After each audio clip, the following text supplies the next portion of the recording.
तो hello students, how are you all? Hi to all of you बच्चों। आज हम डिस्कस करने जा रहे हैं क्लास 9th गणित मंजरी में चैप्टर नंबर 2 जो इंट्रोडक्शन टू पॉलिनोमियल है, उसकी एक्सरसाइज 2.4 को मैं आपके साथ डिस्कस करूंगा। Linear growth and linear decay पर बेस्ड एक्सरसाइज है। उससे पहले मैं आपसे कहना चाहूंगा कि चैप्टर नंबर 2 को इनिशियल जो पहला लेक्चर था वहां से देखे जरूर, क्योंकि वहां पर इसके कॉन्सेप्ट को बहुत अच्छे से डिस्कस किया था। पहले वीडियो में, पहले लेक्चर में कॉन्सेप्ट प्लस एक्सरसाइज थी, सेकंड में 2.2, फिर उसके बाद 2.3 और आज हम 2.4 को डिस्कस कर रहे हैं। लीनियर ग्रोथ और लीनियर डिके हम बहुत बार देख चुके हैं इस चीज को। बेसिकली अगर आपको याद हो, फिजिक्स पढ़ते समय भी हमने डिस्क्राइबिंग मोशन वाला जो चैप्टर पढ़ा था हमने अभी बीच में फिजिक्स में, आपने देखा था काइनेमेटिक्स की इक्वेशन। देखो इसे आप स्किप कर देना अगर आपको थोड़ा प्रॉब्लम लग रहा है ये पर्टिकुलर चीज में जो मैं कर रहा हूँ। ये उनके लिए है जिनको को रिलेशन सा फील हो, अदरवाइज थोड़ा 5 मिनट स्किप करके जहां से क्वेश्चन करा रहा हूँ वहां से देखने लग जाओ, कोई टेंशन मत लो। ये अगर कोई बच्चा समझ रहा होगा तो ये और ये they both are constant terms, क्योंकि यूनिफॉर्म एक्सेलरेटेड मोशन के लिए ये चीजें की जाती थी। इनिशियल वेलोसिटी हमेशा कांस्टेंट होती है, ए कांस्टेंट रहता था इस इक्वेशन को निकालने के दौरान। सिर्फ यहां पर v और t दो वेरिएबल्स हैं, तो कहीं ना कहीं v एक ऐसा वेरिएबल है जिसे हम कहते हैं डिपेंडेंट वेरिएबल और t इंडिपेंडेंट वेरिएबल। कंफ्यूज मत हो, मैं कहना चाह रहा हूं t की आप कुछ भी वैल्यू रखो v आपको मिल जाएगा। फॉर एग्जांपल ये कुछ ऐसी चीज है v is equal to 10 plus 2t type की चीज, क्योंकि 10 और u और a गिवन है आपको। तो ये जो फॉर्म है ये कहीं ना कहीं एक लीनियर इक्वेशन का फॉर्म है, क्योंकि ये कुछ वैसा ही तो है जैसे y is equal to 10 plus 2x type का होता है। तो इसको कैसे आप कह देते हो कि ये लीनियर है? क्योंकि आपको x की जो मैक्सिमम पावर है वो 1 दिखती है, जहां पे वेरिएबल की मैक्सिमम पावर 1 होती है उसे लीनियर कहते हैं। अगर 2 होती तो क्वाड्रेटिक पॉलिनोमियल कहते हैं, ऐसा मैंने बताया था। और हम इस क्लास में सिर्फ डिस्कस कर रहे हैं पावर 1 को, यानी लीनियर पॉलिनोमियल्स को। Got it? तो ये होता है, ठीक है। मैं इसको अब ये दोनों x और y वेरिएबल्स आप फील करवा रहे हैं, लेकिन ये x को इंडिपेंडेंट वेरिएबल कहते हैं, because we are independent to put any of the value of x and corresponding to which we will get the value of y। तो y x रखने पर मिलेगा, y की अपनी कोई वो नहीं है इंडिपेंडेंसी। तो इसीलिए y को कहीं ना कहीं लोग डिपेंडेंट वेरिएबल कह लेते हैं इस केस में, कि ये डिपेंडेंट टाइप का वेरिएबल, डिपेंडेंट टाइप का वेरिएबल है, और ये वाला इंडिपेंडेंट टाइप का वेरिएबल है। ज्यादा कंफ्यूजन नहीं चाहिए, इंडिपेंडेंट टाइप का है ये, ठीक है। ज्यादा कंफ्यूजन नहीं चाहिए कि क्या क्या क्या मैंने बोला। मैं बहुत सिंपल सा कोरिलेशन देने की कोशिश करी कि ऐसा नहीं है कि हम अभी अभी पढ़ रहे हैं कुछ लीनियर ग्रोथ, हम फिजिक्स में ही पढ़ गया यार, ठीक है ना। अब आप मुझे बताओ कि अगर उस हिसाब से काइनेमेटिक्स की जो दूसरी इक्वेशन है, ये क्या आप इसको क्या कहोगे? क्या ये भी लीनियर पॉलिनोमियल है या किस प्रकार का पॉलिनोमियल फॉर्म कर रही है? आइडेंटिफाई करो वेरिएबल्स कौन कौन से, ये भी मुझे बताना। ये कितने वेरिएबल पर बन रखी है इक्वेशन, और इसमें कौन से कौन सॉरी यार थोड़ा सा दिमाग इधर उधर हो रहा है। समझ गए आप? ठीक है। इसमें मैं कहना चाह रहा हूँ कि बता देना कौन कितने क्या है, ये लीनियर है, कौन सा पॉलिनोमियल है, ठीक है। आ जाओ question. Suppose a plant has height 1.75 feet and it grows by 0.5 feet each month. Find the height after 7 months. इससे पहले जो क्वेश्चन किया था, इससे पहली एक्सरसाइज में एग्जैक्टली उसी टाइप के क्वेश्चंस है ना। बस थोड़ा सा एक स्पेसिफिक फॉर्मेट दे दिया गया, अदरवाइज क्वेश्चन बहुत ऑब्वियस है। अगर बच्चों आप लोग थोड़ा समझने की कोशिश करो यार, बिल्कुल सिंपल क्वेश्चन है कि suppose a plant has height, एक प्लांट है जिसके पास हाइट 1.75 मीटर फीट है and it grows by 0.5 feet each month. यानी कि फिर बोला find the height after some. तो इसका जो सेकंड पार्ट है पहले वो देख लो, टेबल बनाने वाला, वहीं से क्लियरली आपको समझ में आ जाएगा। इवन मैं कहता हूं थर्ड पार्ट में ही आ जाओ, टेंशन मत लेना। मैं इसलिए बता रहा हूं क्योंकि इससे फ्लो इजीली है, समझाने का फ्लो एक्सप्लेनेशन में अच्छा होगा। बाकी आपको समझ में आ जाएगा तो फिर आप कैसे भी कर सकते हो।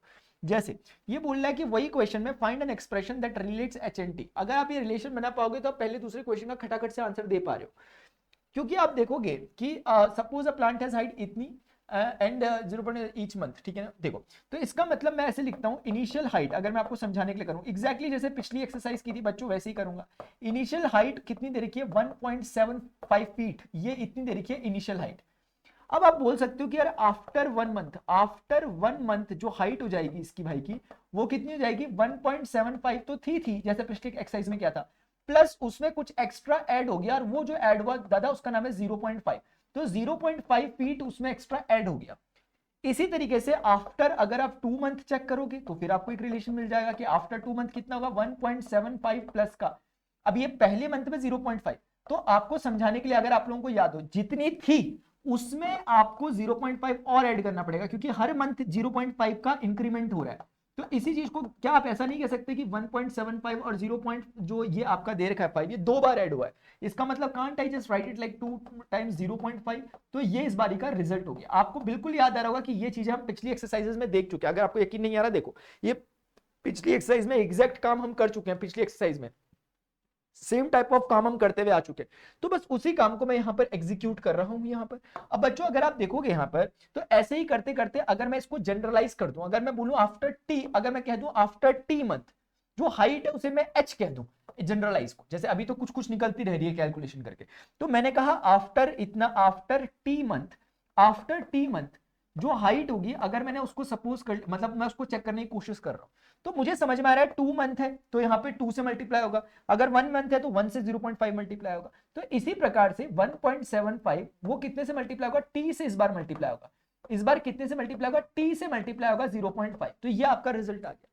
तो इस पूरी चीज को, ये क्या निकली, हाइट निकली ना, तो उसने कहा कि उसको एच कह दो, जो टी मंथ में निकली हाइट है उसे एच कह दो, जैसे इस मंथ में निकली हुई हाइट को कैलकुलेशन से कुछ आएगा रिजल्ट वो कह दो, तो इसीलिए इस चीज को, जो ये निकली है आपकी, इस चीज को क्वेश्चन के अकॉर्डिंग एच कह दो, तो आपने एच और टी के बीच में एक रिश्ता निकाल दिया, कंफ्यूजन नहीं चाहिए, ये फिट लिखा हुआ है, एफ टी सिर्फ यूनिट है, तो एच निकालना बराबर, मतलब इन शॉर्ट कहूं तो आपको एच निकालने के लिए क्या करना पड़ रहा है, 1.75 प्लस का 0.5 टाइम्स टी।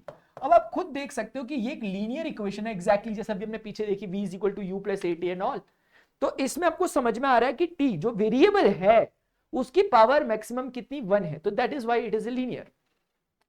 ऐसा नहीं सोचना कि सर ये 2 वेरिएबल हो गए, 2 नहीं है वेरिएबल, मतलब वैसे ऊपर से 2 सा लगेगा, लेकिन this is a basically dependent variable as I said earlier. तो यहाँ पे कुल मिला के मतलब है, if you are putting t is equal to 1 then you will get some numeric value, so you are not getting some variable, क्योंकि जैसे ही आप यहाँ पे 1 रखोगे you will be getting 1.75 plus 0.50, ऐसे ही 2 रखोगे कुछ मिलेगा, 3 रखोगे कुछ मिलेगा, गॉट इट। तो ये एक रिलेशनशिप हमने एस्टैब्लिश कर दी, and definitely by just observation we can simply say this is a linear expression. ये लीनियर आपको दिख रहा है, मतलब लीनियर पॉलिनोमियल है, तो लीनियर ग्रोथ कह सकते हैं हम इस केस, मतलब ग्रोथ में ऐसे ही बोल रहा हूं एक वर्ड के लिए कि हाइट के लीनियर ग्रोथ को समझा रहा है, इसीलिए ग्रोथ कह रहा हूं क्योंकि टी मुझे पता है कभी भी निगेटिव नहीं जा सकता, बहुत इंपॉर्टेंट बात बोल रहा हूं, क्योंकि 1.75 में क्या कुछ जुड़ ही रहा है 100%, 100% तब कह पाएंगे जब टी का नेचर पता हो, और टी का नेचर पॉजिटिव है। मैं दोबारा कहता हूं मैं क्या कह रहा हूं, मैं कहना चाह रहा हूं कि जैसे अगर कोई आपको कहे y is equal to 2 plus 3x है, कोई कहेगा क्या है ये, लीनियर ग्रोथ है या क्या है, आप बोलना नहीं कह सकते कुछ, क्योंकि इसलिए नहीं कह सकते क्योंकि आप x के नेचर को नहीं जानते, हो सकता है कि x मान लेते हैं प्लस की जगह माइनस का 1 हो जाए, तो ये चीज अब यहाँ पे नेगेटिव में चली जाएगी, मतलब कहने का मतलब है ये चीज घट भी सकती है, it will depend up to the value of x, ठीक है ना, मतलब नेचर ऑफ एक्स। मैं ऐसे ही कुछ कह रहा था, ये एडिशनल सी बात है, पता नहीं आप लोग इस बात को समझे नहीं समझे, क्यों नहीं समझे होंगे यार जब इतने अच्छे तरीके से समझा रहा हूं तो, ठीक है, देखो इधर लीनियर ग्रोथ है, ठीक है, हाँ। तो बच्चों तो यहाँ पे ना बहुत सर्टेन है, because T must be positive, क्योंकि टी समय है और समय बढ़ता रहेगा आगे को, तो कोई तो ये 1.75 में कुछ ना कुछ जुड़ेगा ही, तो इसलिए ग्रोथ है। चलो ठीक है, अब इसमें आते हैं पिछले क्वेश्चन में, जैसे पिछला क्वेश्चन बोला था, ये कह रहा है कि आप एक काम, मतलब इसी का जो पार्ट सेकंड था मैं उल्टे में आ रहा था क्योंकि मुझे कंपैरेटिवली वो पैटर्न सही लग रहा है कि भाई पहले इक्वेशन बनाओ फिर करते रहो जो करना है। तो ये कह रहे हैं कि यार make a table of values of t varying from 0 to 10 months and show that how the height h increases every month. तो आपने अभी रिलेशन जो देखा वो आया h इज इक्वल टू, आपके अकॉर्डिंग आया h is equal to 1.75 plus 0.5 into t, that is what you have got. आपको इस तरह का एक रिलेशन यहां पर देखने को मिला है कि भाई ये एक तरह का मेरा रिलेशन आया, आपको ये मिला बहुत प्यार से। मास्टर जी एक बात बताएंगे कि अब ये जो बोल रहे थे उस काम को करने भी लग जाते हैं जरा, एक काम करते हैं, यहाँ पर टी को लिख देते हैं, यहाँ पे एच को लिख देते हैं, और एच हम जानते हैं कितना है 1.75 प्लस 0.5 टी, गॉट इट। तो ये लिख दिया। इससे क्या होगा बच्चों, आप जैसे जैसे टी की वैल्यूज डालते रहोगे you will be getting certain values of H, और एच रिप्रेजेंट करेगा कि किस मंथ में उसकी हाइट क्या है। जैसे 0, अगर आप टी इज इक्वल टू 0 रखोगे तो ये बेसिकली टी मंथ में है, तो जैसे ही आप यहाँ पे t इज इक्वल टू 0 रखोगे you will be getting h is equal to 1, मतलब अब h इज इक्वल टू नहीं लिखूंगा क्योंकि h की ही बात कर रहा हूं मैं बार बार, तो इसीलिए मैं यहाँ पे सिर्फ लिखूंगा 1.75, गॉट इट। और ये किस में है, फीट में, ठीक है। अब जैसे ही आप यहाँ पे 1 रखोगे, मतलब आप एक बार 1 मंथ, सेकेंड, थर्ड मंथ में, फोर्थ मंथ में, फिफ्थ मंथ में, सिक्स मंथ में, सेवंथ मंथ में, एट्थ मंथ में, और मेरी आपसे गुजारिश है कि 9 और 10 का आप खुद करोगे, ठीक है ना। तो अभी हम यहाँ पर अगर आएंगे तो हम बोलेंगे 1.75 प्लस 0.5 इंटू 1, दैट इज 0.5 जोड़ना है, तो इसका आंसर होगा 1.75 प्लस 0.5, इसका आंसर होगा 1.75 प्लस ट्वाइस ऑफ 0.5 यानी जो कि 1 हो गया। इसी प्रकार से 1.75 प्लस थ्राइस ऑफ 0.5, इसी प्रकार से 1.75 और प्लस का कितना 4 टाइम्स 0.5, ऐसे करके बच्चों आप करोगे, मैं बिल्कुल नहीं कर रहा, क्योंकि ये सिर्फ कैलकुलेशन है। मुझे नहीं लगता कि मुझे आपको कैलकुलेशन सिखाना चाहिए कि मुझे कैलकुलेट करके जाना चाहिए। यार ऐसा भी नहीं है कि मुझे आता नहीं है, मैं कर नहीं पाऊंगा, मैं कर भी लूंगा और आप भी कर लोगे, इतना ही भरोसा मुझे आप पर भी है जितना मुझे अपने आप पे है। तो इसीलिए इस कैलकुलेशन पे टाइम अभी मैं आपके लिए छोड़ देता हूं एज ए एक्सरसाइज। तो आप करस्पॉन्डिंग वैल्यूज जो जो सॉल्व करके आ रही है उन्हें पुट करते रहना, आसान आ जाएगा बहुत आसान से, क्योंकि इसमें मुझे समझाने जैसा और कुछ नहीं लग रहा। उस टाइम को हम और अच्छी जगह पे यूटिलाइज करेंगे जहां समझाने की चीजें होंगी। प्लीज आप करेंगे, ठीक है ना? आप मुझे करोगे, मुझे जरूर बताना। बोल रहा है find the height after 7 month. तो चूंकि हमने भी वो रिलेशन निकाला, वो हमारी हर जगह हेल्प कर रहा है। रिलेशन आया था 1.75 प्लस 0.5 टाइम्स टी। हमने ये रिलेशन को खुद स्टैब्लिश किया है। तो अगर हमने ये देखा तो अब हमसे बोल रहा है आफ्टर 7 मंथ, तो you need to just put 7 month, क्योंकि आपने जो डिफाइन किया है, अपनी डेफिनेशन जो बनाई है, रूल जो आपने बनाया, उसमें आपने ये बोला है कि आफ्टर 1 मंथ ये, आफ्टर 2 मंथ ये, आफ्टर, तो आफ्टर टी मंथ ही है, तो आफ्टर 7 मंथ क्या होगा? टी के प्लेस पे 7 रख देंगे, है ना? तो जैसे ही मैंने 7 रखा मेरे भाई, तो मैं क्या देखूंगा कि यहां पर एच की वैल्यू जो आ गई, अब वो आ गई है 1.75 प्लस का 0.5 टाइम्स इंटू 7। तो ये हो जाएगा 1.75, 7 पंजे कितना होता है 35, डेसिमल 3.5। अब देखो वैसे तो आपको आता ही होगा, मतलब फिर भी मैं एक बार बता रहा हूँ कैसे ऐड करते हैं। 3.5 है ना, तो एक डेसिमल लगाते हैं, जीरो लगाते हैं, 5 7 5 12 3 1 4 1 5, 5.25। तो बच्चों 5.25 फीट, ये हमें समझ में आया कि ये इसकी हाइट हो जाएगी आफ्टर 7 मंथ। इसकी हाइट कितनी हो जाएगी? इतनी हो जाएगी। आई होप यार this is clear to everyone. शायद सभी बच्चों को ये मेरी वाली बात जो मैंने यहाँ पर कही है, ये क्लियरिटी के साथ आप लोगों को शायद समझ में आ चुकी होगी। Got it? ठीक है। अब मैं देखो कुछ एक इंपॉर्टेंट सी और थोड़ी सी प्यारी सी बात आपसे डिस्कस करना चाहता हूं। जैसे बच्चों क्या होता है ना, जैसे इस केस में समझना जरा, समझोगे आप पक्का? इधर देखो, जैसे इस केस में मैंने आपको कुछ सिखाने की कोशिश करी कि ये एक तरह का वेरिएबल है और ये भी एक तरह का टी वेरिएबल है। अदर देन दिस यू आर ए कांस्टेंट थे। अगर आपने फिजिक्स में मेरा चैप्टर देख लिया जो मैंने पढ़ाया था, तो आप जानते हो कि इक्वेशन तब डिराइव होती है जब ए कांस्टेंट लिया जाता है, एक्सेलरेशन, और इनिशियल वेलोसिटी कांस्टेंट ही होती है। मैं भी ज्यादा चर्चा बिल्कुल भी नहीं करूंगा क्योंकि मैं डिटेल में चैप्टर पढ़ा है, आपको पढ़ना ही चाहिए क्योंकि आप 9वीं क्लास में ही पढ़ते हैं। यहां पर ये वेरिएबल है, बेसिकली ये डिपेंडेंट वेरिएबल है, क्योंकि टी की जो वैल्यू डालोगे वी का आंसर निकल जाता है। तो ऐसी सिचुएशन में हम कहते हैं कि ये असल में क्या है? Relationship between V and T. ये relation between V and T है, क्योंकि वेरिएबल्स के बीच में ही रिलेशन हमेशा एस्टैब्लिश होते हैं।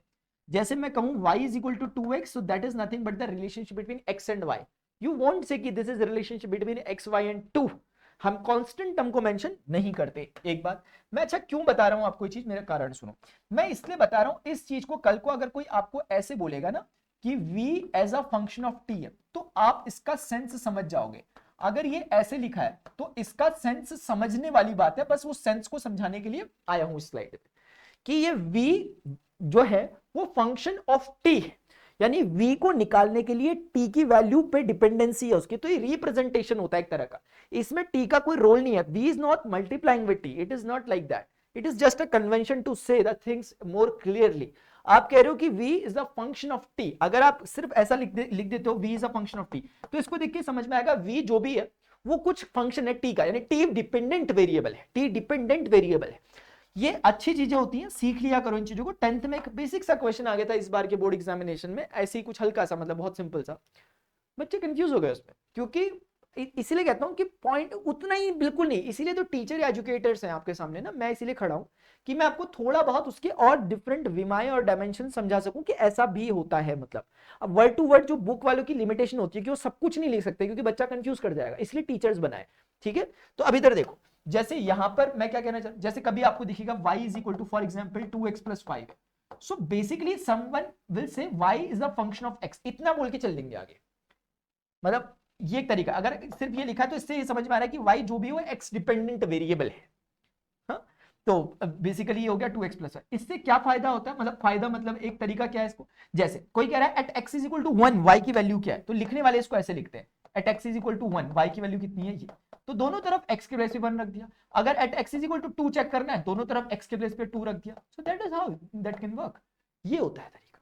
ठीक है, तो मैं यहां पर यही कहना चाह रहा था, मुझे फील यहां पर इसलिए आया क्योंकि इस चीज को ऐसे भी लिख सकते हैं एक समझाने के पर्पज से। बहुत ज्यादा क्लासिकल माने जाओगे अगर आप ऐसे लिख रहे हो चीजों को, बहुत ज्यादा क्लासी माने जाओगे आप, कि अगर आप इस तरीके से डील कर रहे हो, इस तरीके से लिख रहे हो, आपकी अंडरस्टैंडिंग को सलामी देंगे कॉपी चेक करने वाले। तो यहां पर अब जैसे कि बोला गया था h is equal to 7 month, तो यहां पे भी 7 रखा, 1 मतलब बात वही हो गई। अगर t is equal to 7 month में पता करना है तो आपने क्या किया, सिर्फ आपने t इज इक्वल टू 7 रखा दोनों तरफ, तो दोनों तरफ रखा तो h एट 7 मिल गया। Got it? ठीक है, तो अब कोई क्वेश्चन समझ में आ गया। अब बढ़ते हैं नेक्स्ट क्वेश्चन की तरफ। Same he variety of question है, कुछ नया नहीं है, बहुत सिंपल एक्सरसाइज है। देखो सिंपल ही होती है पूरी एक्सरसाइज, पूरे चैप्टर जितनी चीजें हम पढ़ रहे हैं ह्यूमन ने ही डिस्कवर किए हैं, ह्यूमन की बुद्धि समझ जाती है, इतनी ही चीजें होती हैं। प्रॉब्लम कब आती है, क्यों हमें समझ नहीं आता, क्योंकि हम अपने मन मुताबिक पढ़ते हैं, हम बीच में से चीज को कहीं से भी उठा के पढ़ते हैं, लेकिन ये तरीका बिल्कुल भी नहीं होता। आप एक मूवी को देखने कभी जाओ तो जब तक आप स्टार्टिंग से नहीं देखोगे समझ नहीं आएगा ना। अगर आप कहते हो कि मुझे समझ आ रहा है बीच में से भी, तो इतना तो मानते हो ना कि कुछ तो फ्रेम्स मिस किए हैं ना आपने। आप अपनी कहानी खुद बना रहे हो, उसका मतलब आप खुद जज कर रहे हो कि अच्छा ये हुआ होगा, मैंने जो मिस कर दिया नहीं। लेकिन बेटर रहेगा कि आप स्टार्टिंग से हर फ्रेम को देखते हुए चलो, ठीक है? क्योंकि उस कहानी के निर्माता आप नहीं है, वो डायरेक्टर कोई और है, उनके हिसाब से देखो कहानी को। अब इधर देखो, अ mobile phone is bought for ₹10,000, its value decreased bye ₹800 every year, find the value of the phone after 3 year. तो देखो मुझे ये बोले ना बोले आगे, लेकिन मुझे बहुत सिंपल समझ में आ रहा है कि यार एक रिलेशन स्टैब्लिश करता हूं, then after I can get any of the value. फिर आप मुझे आफ्टर 3 ईयर पूछो, आफ्टर 30 ईयर पूछो, आफ्टर 300 ईयर पूछो, मैं बता दूंगा। अगर मैं एक रिलेशन, एक फॉर्मूला फॉर्म कर पाया तो मैं काम कर जाऊंगा। तो मैं वही कर रहा हूं। अब ये क्वेश्चन क्योंकि मैंने देखा है कि फर्स्ट सेकंड, और मुझे पता है कि ये मेरे से एक्सप्रेशन पूछ ही रहा है, वो चीज कायदे से ये चाहते तो पहले भी पूछ सकते थे, लेकिन मैंने जानबूझ के ऐसा किया। अगर ये पहला क्वेश्चन इसको बनाते, इसका पहला पार्ट, तो बड़ा लॉजिकल भी होता, लेकिन ये भी एक नेक्स्ट लेवल लॉजिक है जो उन्होंने लगाया है यहाँ पर। तो हम खुद ही find the expression that relates V and T, where V is representing, एक मिनट मैं देखता हूं वी किसको रिप्रेजेंट कर रहा है। एक minute, value of the phone. अच्छा, वी रिप्रेजेंट कर रहा है वैल्यू ऑफ द फोन को, v stands for value of the phone इस केस में। तो बोल रहे हैं वी और टी के बीच में रिलेशन निकालो। तो ये ऐसा नहीं है कि मेरा मन कर रहा कि थर्ड क्वेश्चन करने का, मैं खुद ही जब पहला पार्ट देख रहा हूं तो मुझे एकदम समझ में आ रहा है कि एक जनरलाइज फॉर्मूला क्रिएट कर देता हूं, जहां पर मैं 3, 4, 30, 50 जो मन करे वो डाल सकूं। तो फॉर्चुनेटली वो थर्ड वाला क्वेश्चन मैं पूछ ही ये रहा है, तो यही कर लेते हैं, है ना? तो अब देखो वो बोल रहे हैं a mobile phone is bought, एक मोबाइल फोन बाई की सेकंड फॉर्म है ना, bought, a mobile phone is bought for ₹10,000, its value, third form क्या होती है बाई की बताना, its value decreases by ₹800 every year, यानी कि मोबाइल फोन, ठीक है, find its value decrease by 800 every year, ठीक, गॉट इट। तो हम कहेंगे value of mobile phone, mobile in after in, ठीक है, मैं इन 0 ईयर कहूंगा तो आप पता नहीं क्या समझोगे इसे 0 ईयर को। 0 ईयर कहने का सेंस यहाँ पे है, 0th ईयर कहने का सेंस है कि जिस साल मोबाइल लिया, मतलब उस समय 10,000 का ही था, अब अगले साल से उसकी वैल्यू डिमिनिश हो रही है, डेप्रिशिएटिंग एसेट होते हैं एक तरह के। तो आपने देखा कि इसकी वैल्यू 10,000 है, तो आपको बिल्कुल कंफ्यूजन नहीं चाहिए कि सर ये आपने यहाँ पर 0 क्यों लिखा, आपको जो समझ में आ रहा है आप लिख दो initial value of mobile is, आप ये भी लिख सकते हो कि initial value of mobile is 10,000 rupees. फिर नेक्स्ट स्टेप में आप क्या करोगे, आप, मैं देखो ऐसा नहीं है कि नेक्स्ट स्टेप में यही करोगे, जो मुझे समझ में आ रहा है मैं वो कर रहा हूं, आपको भी जो समझ में आ रहा है वही करना, वर्ड टू वर्ड कॉपी मत करो मुझे। आफ्टर 1 मंथ, मतलब इट्स वैल्यू, चलो मैं लिख देता हूं फिलहाल इट्स वैल्यू, अब नीचे बाकी मैं लिखूंगा नहीं। तो मुझे पता है 1 मंथ के बाद इसकी वैल्यू कितनी हुई अकॉर्डिंग टू क्वेश्चन, कि आपको 10,000 में से 800 रुपए को कम करना पड़ेगा, ये इतना according to question, this is not me. 800 रुपए का डेप्रिसिएशन आ रहा है, उसमें 800 रुपए कम होते रह रहे हैं। फिर आप खुद सोचिए कि आफ्टर, अगर मुझे मंथ में हो रहा है क्या, इट्स वैल्यू डिक्रीज, अच्छा ईयर ना, तभी मैं कहूँ कि यार ये बहुत तेजी से नहीं हो रहा क्या इतना, ठीक है, ये 1 ईयर में हो रहा है, ठीक है ना, 1 ईयर, ये 1 ईयर में हो रहा है। After second year it's value will be, अब इसकी वैल्यू कितनी होगी सेकेंड ईयर में, 10K जो था, इसकी इनिशियल वैल्यू जो 10K जो थी, उस 10K में से अभी 800 जो है, अभी वो देखो चलो मैं आपको ऐसे समझाता हूँ, जितनी भी वैल्यूज की हो गई थी एक साल बाद इतनी वैल्यू थी, लेकिन अब उससे भी 800 रुपए और कम हो जाएगा, क्योंकि हर साल 800 रुपए कम होता है, मेरा पढ़ाने का स्टाइल है आपको ऐसा। अब मैं इसको लिख सकता हूं कि यार 10K में से, 10K मतलब 10,000, K स्टैंड्स फॉर किलो, है ना, 1 किलो में जैसे 1000 होते हैं, तो 10K minus 800, can't I just say 2 times of 800। अब ऐसा नहीं है कि मुझे आता नहीं कि 2 टाइम्स ऑफ 800 1600 होता है, but I am making the format, इसीलिए मैं ऐसा कर रहा हूं। तो मैं क्या करूंगा, यहां पर ऐसा रुपी का सिंबल बना दूंगा इस तरह से। I hope this is clear to everyone. तो बच्चों यार इस तरीके से मैं यहां तक पहुंच गया। अब मैं ऐसे ही करके, अब आपको पता है कोई फायदा नहीं बार बार ऐसे जाने का 3-4 मंथ, अब मैं इसको जनरलाइज कर देता हूं, मैं बोल देता हूं अगर आफ्टर एंड कितना टी ईयर्स, अगर मैं कहता हूं आफ्टर टी ईयर्स, मैंने ऑब्जर्व किया आफ्टर टी ईयर्स इसकी वैल्यू कितनी हो जाएगी, किसकी, उस मोबाइल फोन की जिसकी वैल्यू लगातार डेप्रिशिएट कर रही है, उसकी वैल्यू कितनी हो जाएगी, रिजल्ट और हमारा पैटर्न हमें समझा रहा है कि आप 10 जब पहले मंथ के एंड में 10,000 में से 1 गुणा 800 सेकेंड ईयर, सॉरी मंथ नहीं ईयर, सेकेंड ईयर के बाद आपके मोबाइल की जो वर्थ है वो 10,000 में से 2 टाइम्स ऑफ 800 हो रहा है। यानी जितना मंथ ईयर का बाद देख रहे हो उतना टाइम्स करना है आपको। तो आप यहां पे बोल सकते हो कि 10,000 तो बिल्कुल कांस्टेंट टाइप की चीज है, इस बार पूरा लिख देता हूं, माइनस टी ईयर के बाद देखना है तो this time it will multiply with t, तो टी टाइम्स ऑफ 800 हो जाएगा। And you can call this thing like v because they are saying that कि टी ईयर्स के बाद जो भी वैल्यू उसको उसने वी कहा है, so you can simply call it like v. और अगर आप मेरे स्टूडेंट हो तो आप ऐसे भी लिख दोगे तो बहुत अच्छा लगेगा। आपने समझाने की कोशिश करी कि जो वी है this is representing a value of mobile phone after T year, ठीक है ना, टी साल के बाद, तो टी डिपेंडेंट है वो। तो आपको अब जॉन सा भी चाहिए आप उसका आंसर लिख सकते हो। अच्छा ये सामने पूरा एक्सप्रेशन रुपी में आएगा, ठीक है ना, तो ये अंडरस्टूड है।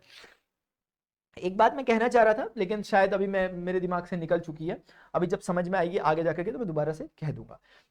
अच्छा चलो कह लेते हैं एक बात, शायद इससे पहले वाले क्वेश्चन में भी ऐसा ही था, नहीं ये क्वेश्चन ग्रोथ का है तो हमने कर लिया। अच्छा हम सेकंड क्वेश्चन ही कर रहे हैं ना अभी, तो ये क्वेश्चन को अगर मैं पूछूं ये ग्रोथ का है कि डिके का है, डिके का मतलब घट रहा है, ग्रोथ का मतलब बढ़ रहा है। और जैसे लीनियर ग्राफ्स अगर आप देखेंगे, मतलब लीनियर ग्राफ जो दिखेंगे आपको, इनके ग्राफ जो दिखेंगे वो ऐसे दिखेंगे लाइन टाइप के, ये ग्रोथ के ग्राफ को रिप्रेजेंट कर रहा होगा। मतलब आप x इज इक्वल टू 1 2 3 देखोगे, जैसे आप देखोगे आपका y कोरस्पॉन्डिंगली इंक्रीज कर रहा है, इसे कहते हैं ग्रोथ। और एक ग्रेजुअल ग्रोथ है, लीनियर ग्रोथ है, लीनियर ग्रोथ। अब एक दूसरा तरीका होता है बच्चों ये वाला, जिसमें आपका ये ग्राफ ऐसे, अब आप समझो कि x है, एक बार लिख ले 1 2 3, बहुत रफ स्केच बना रहा हूं। और अभी डिपेंड करेगा कि आप कितना सीखना चाहते हो, क्योंकि अभी इसमें स्कोप है बोलने का। कुछ ऐसी चीजें हैं कि मैं अभी थोड़ा सा डेप्थ में आऊं तो आपको निश्चित ही मजा आएगा, लेकिन मैं वो आप पर छोड़ता हूं कि क्या आप उसके लिए तैयार हो कि सर हाँ जाओ आप आराम से। तो उसके लिए लाइव क्लासेस वगैरह मैं कंडक्ट इसीलिए करता हूं ताकि उस पे मैं आपकी परमिशन लेकर के आगे डेप्थ में जा सकूं, क्योंकि जो बच्चा आराम से पढ़ रहा है उसे तो मजा ही आ रहा होगा। जैसे ये वाला जो ग्राफ है, इस ग्राफ को डिके का ग्राफ कहना चाहिए, क्योंकि इसमें 1 2 3 जैसे जैसे आप x इंक्रीज कर रहे हो your y is keep on decreasing. आप देखिए 1 पे y इतना था, 0 पे देखो इतना बड़ा था, 1 पे इतना हो गया, 2 पे इतना हो गया, तो y आपका घटता रह रहा है ना। अगर आप लोगों को मतलब मैं आप चलो मैं नहीं बोलता हूं इस चीज को, मैं नहीं बोलता हूं, मैं अपना मन मार करके एक चीज नहीं बोल रहा हूं, तुम लोगों से भी रहने देता हूं। तो ये वो सिनेरियो है जहां पर आपका डीके वाला केस है, ये ग्रेजुअल डीके है, लीनियर डीके है, ये वाला लीनियर ग्रोथ है, ठीक है। अब इसको पहचानना बहुत प्यारी चीज है, वो अगली एक्सरसाइजेस इन लोगों ने हमारे लिए बनाई है, बहुत प्यारा काम किया है इन्होंने गणित मंजरी में इस बार 11वीं क्लास के भी कॉन्सेप्ट को इंट्रोड्यूस करके। जो मैं बोलना चाहता हूं ना, इन्होंने मेरे लिए स्कोप रख रखा कि आप अगली एक्सरसाइज में बोलना हो बात, तो मैं बोलूंगा खुल के, ठीक है ना, इस बार खुल के बोलूंगा। पहले डर डर के बोलता था कि बच्चों के सिलेबस में नहीं है वगैरह वगैरह, ठीक है। तो बच्चों इसको देख के क्या आप जज कर सकते हो ये डिके है या कि ग्रोथ है, तो मैं कर सकता हूं। अभी हम इसको एक अलग नजरिए से पता करेंगे, अगली एक्सरसाइज में बहुत ही नेक्स्ट लेवल नजरिए से पता करेंगे। पता हम यही कर रहे होंगे लेकिन डिफरेंट अप्रोचेस होंगे, मजा आ जाएगा आपको, सच में मजा आ जाएगा। बच्चों यार देखो पढ़ाई लिखाई को ना थोड़ा सा देखो इंटरेस्ट लेने की कोशिश करो, जरूरी नहीं है आपको आ ही रहा होगा, लेकिन एक बार देखने की कोशिश करो। जब पढ़ने के लिए किताब में आ ही गए हो, किताब खोली ली है, तो एक बार मेरी बातें सुन भी लो तो आपको ना इंटरेस्टिंग लगेगा, आपको गेम टाइप लगेगा और बहुत अच्छा सा गेम लगेगा, आपको मजा आएगा आपको देखने में, मैं मजाक नहीं कर रहा। इधर देखो, अब जैसे इस केस में अगर आप देखेंगे तो जैसे ना ये 100% एक डीके को रिप्रेजेंट कर रहा है। आपको कैसे पता सर ये लीनियर डीके है, इससे पहले वाला ग्रोथ था? क्योंकि अगर जैसे ये 10,000 को थोड़ी देख लो 10 टाइप का कुछ भी एक नंबर मान लो छोटा सा, और उसको 8 टाइप का मान लो छोटा सा नंबर। अब जैसे ये, अब ये जो ऐसे ही मान लिया मैंने रफली छोटा नंबर, अब आप खुद चेक करोगे कि टी तो कभी भी नेगेटिव नहीं होगा, तो T will always be positive because it is about the year, 1 year, second year, 2 year. तो you won't even ever write की यार -1 -2 -3। तो अगर ये पॉजिटिव होगा तो वो पॉजिटिव इस नेगेटिव से मल्टीप्लाई के नेगेटिव ही होगा। मैं ये कहना चाह रहा हूं कि अल्टीमेटली 10 में से कुछ घटेगा ही घटेगा, तय है 100%। नहीं समझोगे आप मैं क्या कहना चाह रहा हूं?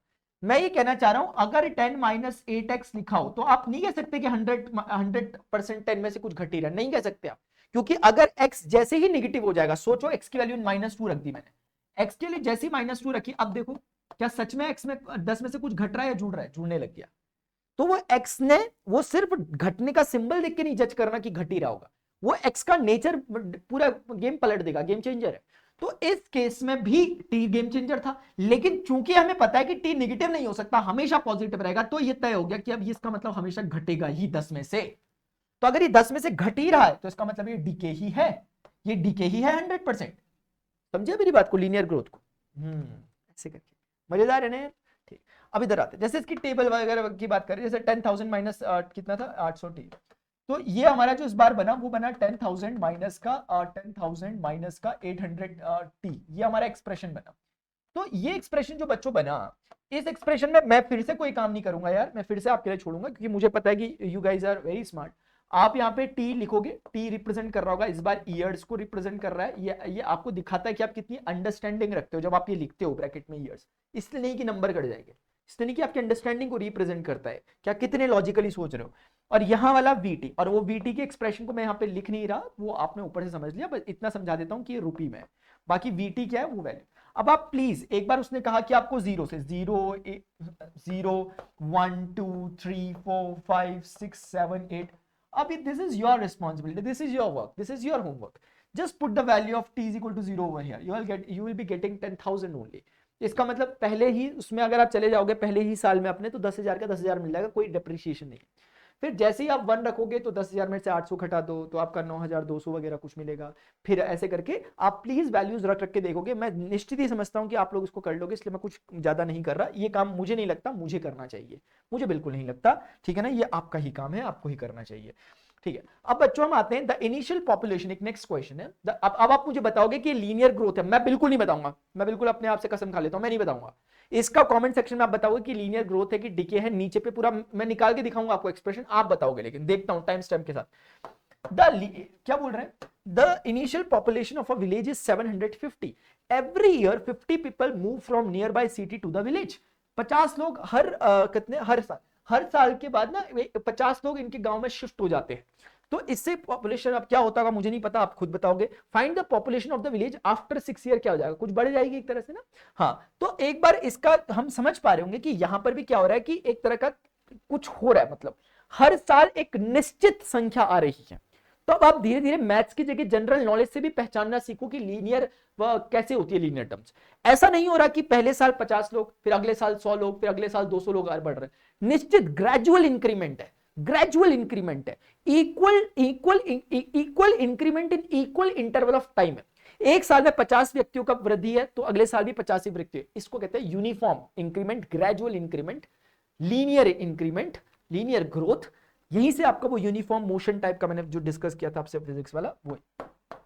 फिलहाल जैसा कि मुझे पता है कि भाई मैं इस बार में एक रिलेशन एस्टैब्लिश कर लेता हूं, उसने मेरे लिए हेल्प कर दी, बोल रहा find an expression that relates P and T where P is representing a population of that village at some instant t years at some particular time of t years।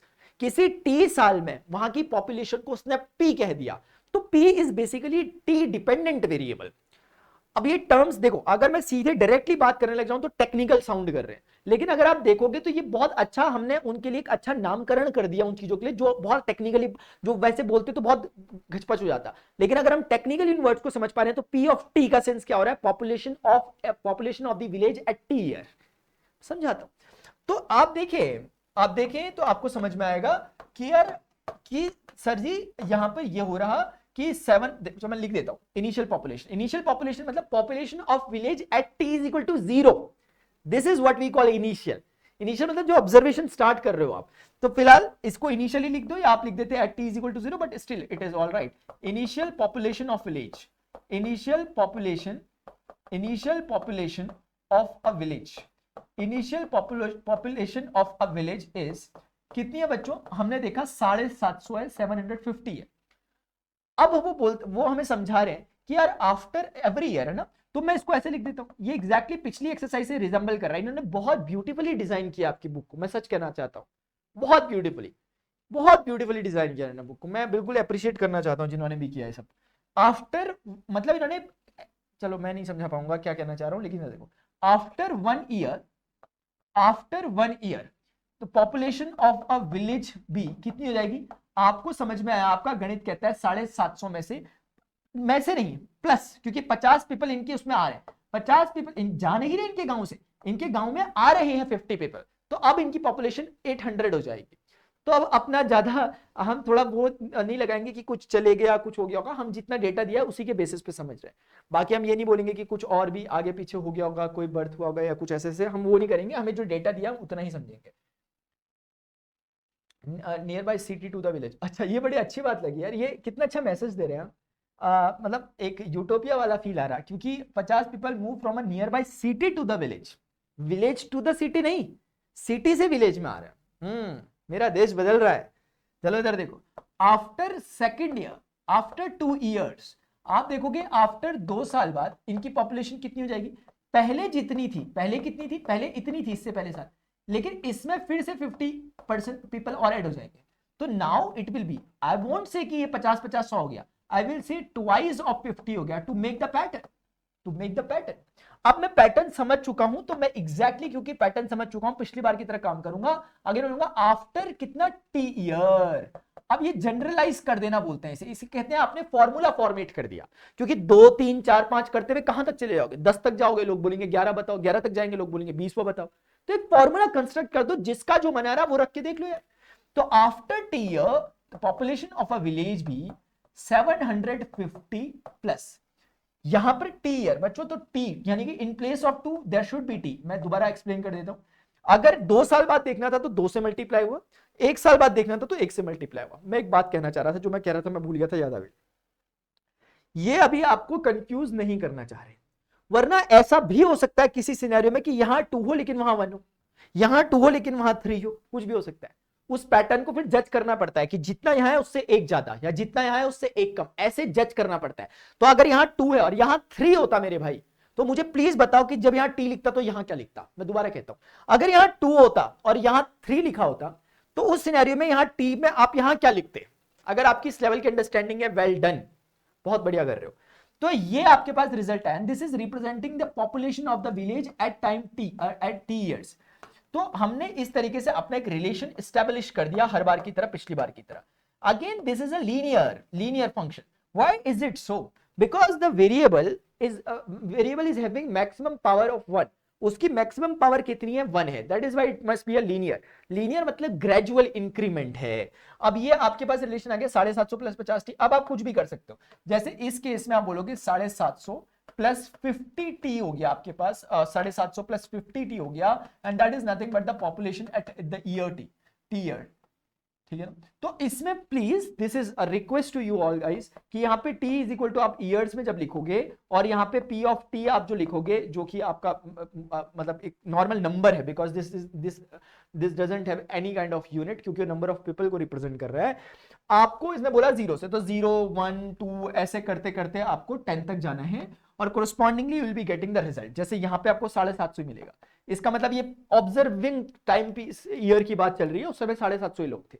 फिर अगले साल देखा, तो this is representing after how many years we are getting the number of people, ये उसको represent कर रहा है, population of the village after T year को। तो you will get the result. आप इसमें आराम से वैल्यूज डाल डाल के चेक कर लोगे, ठीक है। मुझे लगता है बिल्कुल आप कर सकते हो, कर सकते हो ना। अब इधर देखो, find the population of the village after. अभी क्या हमने देखा, हमने देखा कि जो पॉपुलेशन है वो है कितनी, 750 प्लस यहां पर 50 into T, if I am not wrong. तो ये हमारा रिलेशन स्टैब्लिश हुआ था। अब इस रिलेशन में आप बहुत प्यार से देख सकते हो सर कि हमने जो पढ़ा था उसको रिकॉल करो। हमारे अकॉर्डिंग ये आफ्टर टी ईयर की पॉपुलेशन को रिप्रेजेंट करता है। अगर आप देखोगे हमारी कैलकुलेशन के अकॉर्डिंग भी आफ्टर टी ईयर की कैलकुलेशन को बताता है। तो यहां पर ये पूछ रहे हैं कि find the population of the village after 6 year. So you need to just put the value of t is equal to 6, which is representing what? The population of the village after 6 year. You not need to write कि after 6 year वगैरह। आपने वो formula ही design इस तरीके से किया था लिख करके पहले कि वो t रिप्रेजेंट कर रहा है after t year what will be the population. So my dear, you will simply write what कि t के प्लेस पे 6 लिखोगे, 750 प्लस का 50 इंटू 6 एंड 6 5 30, तो 750 प्लस 6 पंजे 30, 300 और 7 ये हो जाएगा 1050। आई hope this is clear everyone, ठीक है ना, हो गया बहुत प्यार से। अब देखते हैं नेक्स्ट क्वेश्चन क्या है, ठीक है। A telecom company charges ₹600 for a certain recharge scheme, this prepaid balance is reduced bye ₹50 each day after the recharge, ठीक है ना। तो बोल रहे हैं right an equation. Prepaid postpaid दो तरह के होते हैं। प्रीपेड जनरली वो है जैसे आमतौर पे हम लोग कराते हैं कि भाई पहले रिचार्ज कराते हैं फिर बात करते हैं, प्रीपेड है ना। पोस्ट पेड वो होता है जिसमें आप पहले खर्चा कर लेते हो फिर आप उसका पेमेंट करते हो बाद में, जैसे पहले टेलीफोन का बिल आता था, इस तरीके की जो चीजें होती है। और भी एग्जांपल बताना मुझे पोस्ट पेड की क्या होता है, जिसमें आप पहले सर्विस को लेते हो उसके बाद आप पेमेंट करते हो, उसे पोस्ट पेड कहते हैं, ठीक है। तो टेलीकॉम कंपनी चार्जेस जैसे क्रेडिट कार्ड्स वगैरह, a telecom company charges ₹600 for a certain recharge scheme, the prepaid balance is reduced bye ₹15 each day after the recharge. write an equation that models the remaining balance after using the, इस बार उन्होंने पहले ही हमसे वो बात बोल ली है जो हम बार बार सोच रहे थे, उन्होंने वो रिलेशनशिप बनाने के लिए पहले ही कह दिया, अच्छा ही किया, ठीक है ना। तो आप देख पा रहे होंगे, हम बोलेंगे write an equation that models the remaining balance after using the scheme for x days, explain why it represents linear decay. तो हम बोलेंगे telecom money charges ₹100 certain charge, देखो तो the prepaid balance is reduced by इतना each day after the recharge, ठीक है। Prepaid balance is reduced by, ठीक है। तो मैं समझता हूं, देखो मैं इसको ऐसा लिखता हूं, इनिशियल अपने अपने स्टाइल में लिख सकते हो, मैंने लिखा initial prepaid balance will be, initial prepaid balance is कितना लिखा मैंने, अब जितना है उतना लिखा, ₹600 लिखा, इतना इनिशियल बैलेंस है। अब क्या होता है अकॉर्डिंग टू क्वेश्चन यार, हर कितने बार 15 ईच डे, हर दिन, यानी after one day balance will be, कितना बैलेंस आपका उनके अकॉर्डिंग बैलेंस आपका 15 कम हो जाता है। मतलब समझ रहे हो, ये कुछ वैसा है जैसे आपको सोचो कि आपको किसी मोबाइल में आपको किसी ने बोला 28 GB आपको दे दिया, आपको आपने रिचार्ज किया है कुछ में, और वो कहते हैं कि हम हर दिन 1-1 GB आपका रिड्यूस करते हुए चलते रहेंगे। ये वही मतलब है जैसे आप 1 GB डेटा यूज करने वाली बात, वैसा ही कुछ है। तो ये कह रहे हैं कि भाई ₹600 का रिचार्ज किया, लेकिन अब हम आपका हर दिन 15-15 रुपए रिड्यूस करते हुए चलते रहेंगे, 15-15 रुपए रिड्यूस करते चलेंगे। आपने ₹600 कर दिए, हम 15-15 रुपए रोज काटते रहेंगे। ये उनका सेंस है कहने का। तो after one day this is 16। ऐसे ही आफ्टर अगर आप बोलोगे कि 2 डेज, अगर आप आफ्टर 2 डेज अब बैलेंस कितना बचेगा, ये बैलेंस को बता रहा है कि इतना बैलेंस आपके पास अब बचा। तो ये कुछ ऐसी चीज समझो जो कहती है कि पर डे का आपसे ₹15 लेती है वो, लेकिन वो पहले ही प्रीपेड करवा लेती है। ये कोई ऐसा ही रहा है कि कोई सर्विस है जिसमें आपको पर डे का ₹15 खर्च करना पड़ता है, लेकिन उसने आपको बोल रखा है कि आप एक साथ पहले रिचार्ज कर दो, हम ₹15 डिडक्ट करते रहेंगे हर दिन। अब भले ही आप यूज करो ना करो वो एक अलग चीज है, ऐसा कुछ तो दिया नहीं है, लेकिन मैं अपने मन से कह रहा हूं आफ्टर सेकेंड 2 डेज 600 माइनस 50 इतना था। मुझे ऐसा नहीं है कि कैलकुलेट करना नहीं आता कि 600 में से 15 गया, मुझे नहीं पता कि 585 होता है, ऐसा नहीं है, मैं लिखूंगा नहीं, लेकिन मैं बोलूंगा जितना भी अमाउंट है, मैं बोलूंगा जितना भी अमाउंट है उसमें से ₹15 फिर डिडक्ट हो जाएगा, क्योंकि दिस इज द रूल कि इस रूल के अकॉर्डिंग हर दिन आपका जितना बैलेंस प्रीवियस था उसमें से ₹15 कम हो जाएंगे। एंड ऐसा नहीं कि मैं 15-15 30 नहीं जानता, 600 में से 30 घटा के 570 नहीं लिख सकता, ऐसा नहीं, लिख सकता हूं मैं, लेकिन मैं लिखूंगा नहीं, क्योंकि मैं एक पैटर्न कैच कर रहा हूं। मैंने बोला 2 बार 15 है तो 15 नेगेटिव कॉमन लेके ऐसा लिख दिया, ऐसा करके ये लिख दिया हमने इस तरीके से, गॉट इट। इसी प्रकार से बच्चों अगर आप बोलोगे आफ्टर 3 डे, मतलब अब मुझे 3 डेज क्यों बोलना मैं समझ गया। तो आफ्टर देखो, अब मुझे बताना है after using the scheme for x days, अगर मैं बोलता हूं कि भाई x डेज के लिए मैंने स्कीम को यूज किया, अब वो अकॉर्डिंगली हम अपनी वैल्यू पुट कर लेंगे। मैं आपको समझाता हूं इसका एक्चुअल मतलब क्या। तो ये तो हमारा स्किप हो जाएगा, इंटरमीडिएट स्टेप है। तो सेकंड डे में 2 लिखना पड़ा, फर्स्ट डे में 1 लिखना पड़ा। तो आप मुझे खुद बताइए, जब मैं x डेज की बात कर रहा हूं तो मुझे कितना लिखना पड़ेगा, x लिखना पड़ेगा नहीं पड़ेगा, पड़ेगा मास्टर जी। अभी यहां पर ये आपके पास इतना रुपया आपका बैलेंस बचा, क्वेश्चन ने इस बैलेंस को b से रिप्रेजेंट किया। अब देखो, अब उन्होंने वो बोलना चालू किया इतनी देर से जो हम बोल रहे थे, अब उन्होंने इसे b ऑफ x टाइप का बोलना चालू किया। हम तो कब से बोल रहे थे, हमें तो प्रैक्टिस भी हो गई, अब ये नहीं भी बोलते तो हम फिर भी बोलते। तो कहने का मतलब बच्चों, अब हमें मिल पाया कि bx का जो अमाउंट है, हमें मिल पाया कि balance amount after x days जो हमारे पास आया 600 माइनस। ऐसे ही करके ना फॉर्मूलेज बनते हैं, फॉर्मूला ऐसे ही बनते हैं बच्चों। फॉर्मूला मतलब ऐसी चीजें, कोई कोड जो बनता है, बेसिकली कोड्स यही होते हैं जो कंप्यूटर में बनते हैं। उसमें एक शीट में आप एक अल्टीमेट फॉर्मूला लिख देते हो। अब आप बार बार नहीं देखोगे कि यार आज 15 दिन हो गए तो कितना बैलेंस बचा होगा। आपको पता है ना आज 15 दिन हो गए, 15 पुट करो, 15-15 225, 600 में से 225 घटा दो, 600 में से 200 गया 400, 400 में से 25 घटा दो, ₹375 बचे आपके पास बैलेंस में। ये एकदम तब पता लग जाता है आपको। तो ये अब ऐसा एक फॉर्मेट बना दिया, एक वेल डिफाइंड फॉर्मूला बना दिया कि अब आप जो भी चाहिए इनपुट डालो, करस्पॉन्डिंग आउटपुट आपको मिलेगा। कितना ब्यूटीफुल चीज है, आप समझो उस चीज को। ये होता है मैथमेटिक्स ने उसे स्ट्रक्चर कर दिया। वरना आप 1 दिन का, 2 दिन का, 3 दिन का, जैसे हो सकता है किसी को अगर ये दे दिया जाए, वो बेचारा क्या करेगा, एक बार में पूरा मेहनत करेगा, पूरे 1 से लेकर 50 दिन तक का निकाल के एक शीट बना के रख देगा। और कोई एक होगा वो सिर्फ ये लिख देगा, वो बोलेगा जॉन सा चाहिए, वैल्यू डालो आंसर मिलेगा। अब अगर सोचो हम कंप्यूटर को ही दे दे कैलकुलेटर को बोले भाई रख x इज इक्वल टू 1, वो तो खटकल कैलकुलेशन करके दे देगा। तो आपका तो बिल्कुल ही काम कुछ भी नहीं रहा, बस आपका काम था फॉर्मूला बनाने तक का, वही काम है, ठीक है ना। तो अब देखते हैं आगे क्या बोल रहे हैं। Explain why it represents linear decay. It must represent linear decay because the variable has maximum power 1।